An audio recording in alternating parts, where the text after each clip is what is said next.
Hello, BookTube. We're continuing along with our read-along today of Barbara Allister's The Prudent Partnership.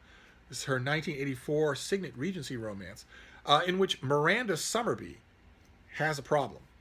Her beloved grandfather has died, and his will leaves all of the business and most of the estate to a grandson, her horrible cousin, Hugo is his name. His name is Hugh, but everybody calls him Hugo, who is a wastrel, a moron, a brute, and who Miranda knows perfectly well will ruin the business inside of a year if he gets his hands on it.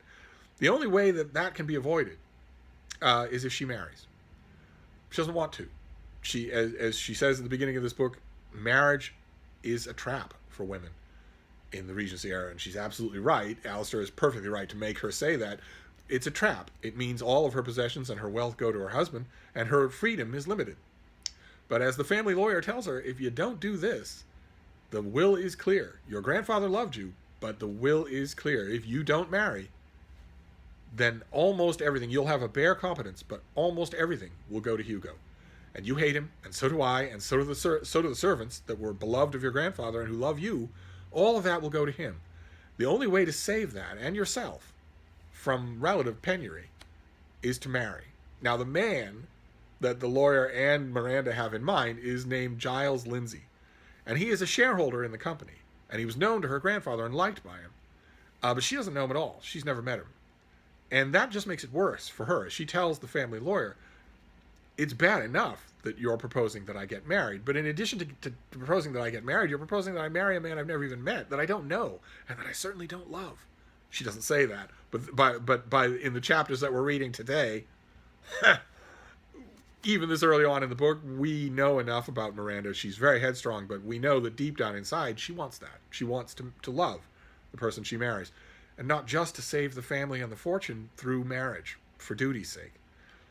And that's where we leave off in the chapter that we're reading today. I wanted to point out, of course, the most notable thing about this book, the thing that hits you over the head right from the beginning, is that we're not talking about lords and ladies. We're not talking about landed estates. Miranda's grandfather owns a company in Bristol. We're not even in London. This is all very commercial. He has built up an enterprise, a business, and a personal fortune that she wants to continue. And the man to whom marriage would save all of that is a shareholder in the company. He also is not a lord. He is not the son of a lord. He's not anything like that. This is a commercial Regency romance. Those are as rare as hen's teeth. They almost never happen. And I'm wondering, since I'm sure you all have your own copies by now, I'm wondering what you make of that. When you read a Regency romance, a romance of any kind, you usually assume, it's taken as a given, that there is a vast amount of money involved somewhere that was not earned. Someone is the heir to a fortune. Someone is the heir to an estate, whether it's the woman or the man or both. In this case, it's neither. In this case, it's sweat of the brow. It's money. And I'm wondering, since you've been reading along so carefully, if you think that changes the tenor of the thing in the chapters that we've been reading so assiduously.